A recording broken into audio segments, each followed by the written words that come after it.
if p to q is equal to square root of p negative x square to square root of q negative x square, then which of the following is equal to x square? Since these two ratios are equal, we can write an equation that is p to q is equal to square root of p negative x square to square root of q negative x square. Now we can write both the ratios as fractions. Then we get p over q on the left side. On the right side, we have square root of p negative x square divided by square root of q negative x square. Now we can keep the p over q on the left side as it is. Here we have square root of for both numerator and denominator. In a fraction, when we have square root of for both numerator and denominator, we can write the square root in common. Then we have square root of p negative x square over q negative x square. Now to get rid of the square root over here, we can square both sides of this equation. Okay, let me do it.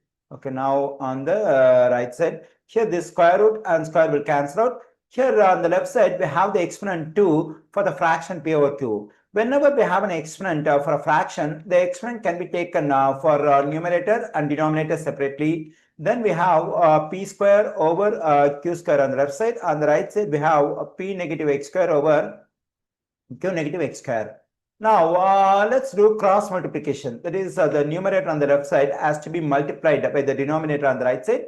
And then the numerator on the right side has to be multiplied by the denominator on the left side. Then we have p square times q negative x square. Now q square times p negative x square on the right side.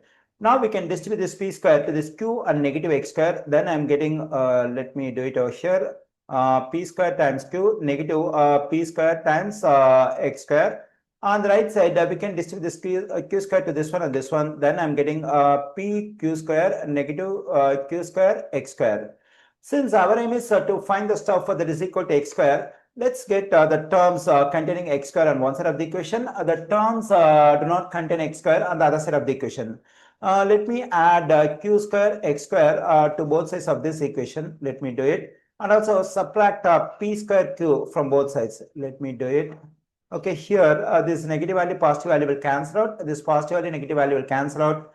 We have q square x square negative p square x square on the left side. On the right side, p q square negative p square q.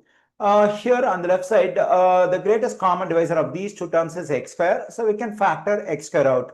When x square is factored out, to get the stuff inside the parenthesis, we have to divide both the terms by the one I factored out, that is x square. When I divide this one by x square, I'm getting q square. When I divide this one by x square, I'm getting negative p square. And the greatest common divisor of these two terms is pq. We can factor pq out.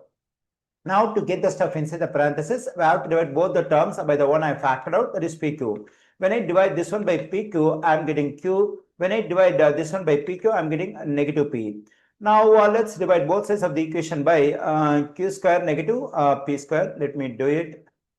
Then this q square negative p square will cancel out. We have x square on the left side.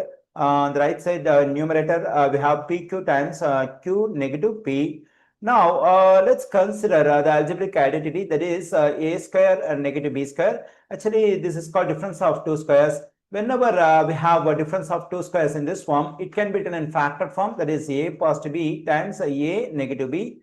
This is an important identity in algebra. Using this identity, we can factor this expression q square negative p square.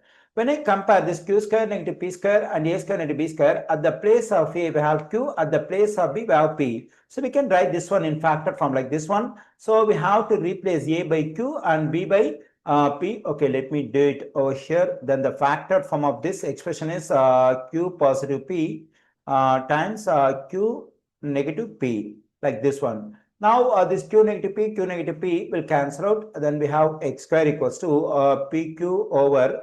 We can write this q positive p as p positive q.